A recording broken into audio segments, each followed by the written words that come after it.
तो चलिए आगे देखते हैं अपन।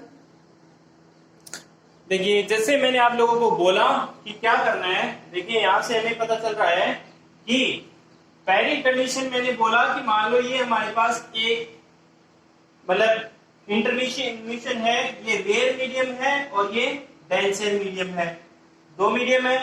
अब मान लो ये लाइट रे है, ये हमारे पास हमने अज्यूम कर लिया कि ये नॉर्मल है, ठीक है, अज्यूम कर लिया। यहां से कोई लाइट रे आ रही है, लाइट रे आ रही है यहाँ, ठीक है, ये लाइट रे आई, इसका मतलब है ये इंसिडेंट रे है और ये है डेंसर मीडियम। तो यहां हमारे पास क्या होगा, ये बेंड हो जाएगी किसकी तरफ, towards the normal, bend the towards the normal. जैसा कि मैंने बोला है कि अगर क्या होगा, अगर किसी का जो रिफ्रैक्टिव इंडेक्स है वो क्या होगा, हाई होगा, ठीक है, यहां देखो ये रिफ्रैक्टिव इंडेक्स है इसका जो है वो क्या है, हाई, तो क्या होगा, टुवर्ड्स द नॉर्मल बेंड हो जाएगी, ठीक है, इधर भी ये इसका रिफ्रैक्टिव इंडेक्स। और अगर मान लो इसका रिफ्रैक्टिव इंडेक्स लेसर होगा, अगर मान लो दूसरा एग्जांपल लेते हैं सेम टू सेम, अब मान लो ये यहां से हमने इसको कट कर दिया है और हमने चेंज कर दिया, यहाँ डेंसर मीडियम है और यहाँ रेयर मीडियम है, ये हमारे पास क्या है, नॉर्मल है। तो यहां से हमें पता चल रहा है कि मान लो हमने क्या किया, ये हमने लाइट रे डाली, यहाँ लाइट रे यहाँ डली, ठीक है, डेंसर मीडियम से, तो ये क्या करेगा, अवे द नॉर्मल चली जाएगी, ठीक है, अवे द नॉर्मल। एक तो क्या होगा, टुवर्ड्स द नॉर्मल होगा और एक होगा अवे द नॉर्मल। किस कंडीशन में होगा, अगर रिफ्रैक्टिव इंडेक्स क्या है, हाई है, देन तो हो जाएगा टुवर्ड्स द नॉर्मल, बेंडिंग होगी वो टुवर्ड्स द नॉर्मल। और अगर जो रिफ्रैक्टिव इंडेक्स है वो क्या होगा, लेसर हो जाएगा, तो लेसर होते ही क्या कह देंगे हम, वो अवे द नॉर्मल होगी, बेंडिंग, ठीक है। ये हमारे पास जनरल कॉन्सेप्ट्स थी। और अब देखो ये दो बातें बताई कि change in speed, change in speed कैसे होगा। देखो मैंने जैसे आपको एग्जांपल दिया कि मान लो ये यहाँ रोड चल रहा है, ठीक है, लेकिन जैसे ही मिट्टी आई, जहां मतलब मिट्टी है नॉर्मल मिट्टी, तो वहां क्या होगी, स्पीड होगी धीरे, हम धीरे धीरे चलने लग जाएंगे।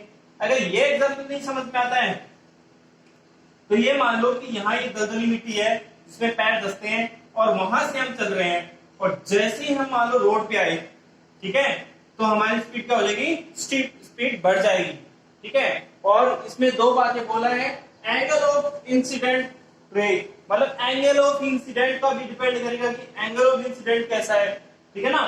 तो एंगल ऑफ इंसिडेंट अगर मान लो हाई है तो क्या हो जाएगी, बेंडिंग टुवर्ड्स द नॉर्मल और स्पीड इसकी कम हो जाएगी। अगर एंगल है वो क्या है, लेस है, तो क्या हो जाएगा, ये जो एंगल है वो लेस है तो इसकी स्पीड बढ़ जाएगी, ठीक है। उसकी अगर एंगल हाई हुआ तो स्पीड लेस हो जाएगी और एंगल लेस हुआ तो स्पीड हाई हो जाएगी, एक दूसरे के अपोजिट है, ठीक है। ये हमारे पास हमने समझा है क्या, रिफ्रैक्शन ऑफ लाइट। अब मैं आपको कुछ एग्जांपल देने वाला हूं। जैसे अगर हम बात करते हैं कि आप लोग बुक में पढ़ते हो कि मतलब अगर हम एक पानी के गिलास में पेंसिल डालते हैं तो पेंसिल क्या है, वो थोड़ी मुड़ी हुई दिखाई देती है।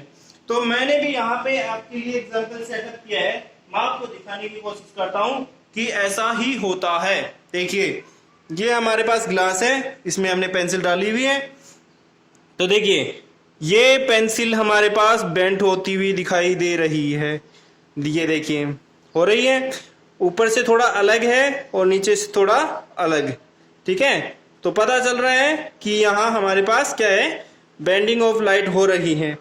तो यहाँ से हमें पता चल गया कि थोड़ा सा क्या है, रिफ्रैक्शन ऑफ लाइट, क्योंकि यहाँ जो पानी है वो डेंसर मीडियम है और एयर है वो रेयर मीडियम है, तो ये क्या होगा, ठीक है, तो ये बेंड टुवर्ड द नॉर्मल की तरफ बेंड हो जाएगी इसमें, ठीक है।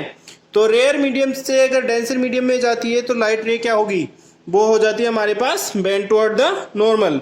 और अगर उल्टा हो जाता है, अगर हम बात करते हैं यही से कि मान लो पानी से रे है वो बाहर की तरफ निकल रही है, ठीक है, पानी से ये जो रे है वो बाहर की तरफ निकल रही है, तब क्या हो जाएगा, इसका अपोजिट हो जाता है, ठीक है, यानी क्या हो जाएगा, अवे द नॉर्मल। तो जैसे ये देखो आपको बाहर से ये पेंसिल है वो थोड़ी ऐसे बाहर दिखाई दे रही है ना, तो यहां से हमें पता चल गया जो हमने एक्सपेरिमेंट कर लिया।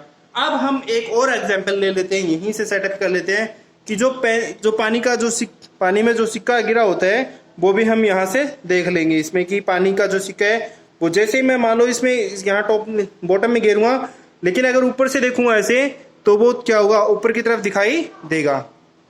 ओके, तो ये मैंने आप लोगों को रिफ्रैक्शन ऑफ लाइट बताया है। ठीक है, दो कंडीशंस बता दी हैं कि लाइट जो है हमारी पेंसिल है वो मुड़ी हुई क्यों दिखाई देती है। अब दोनों कंडीशन सेम उस पर भी यही अप्लाई होती है कि देखो जब हम बात कर रहे हैं, पहले मान लो एयर से वाटर में जा रहा है, एयर से वाटर में जा रही है तो क्या हो रहा है, वर्ड नॉर्मल की तरफ बेंड हो रही है। और अगर उल्टा कर रहे हैं हम तो क्या हो रहा है, हमारे रेयर से अगर हम बात करें डेंसर से रेयर की तरफ जा रहा है तो अवे द नॉर्मल। तो ये दोनों कंडीशंस हमारे पास यहाँ अप्लाई होती हैं। तो इससे हम रिफ्रैक्शन समझ सकते हैं, इससे रिफ्रैक्टिव इंडेक्स भी हम कैलकुलेट कर सकते हैं। चलिए आगे हम कॉन्सेप्ट स्टार्ट करते हैं, आगे हमारा क्या आता है वो देखते हैं।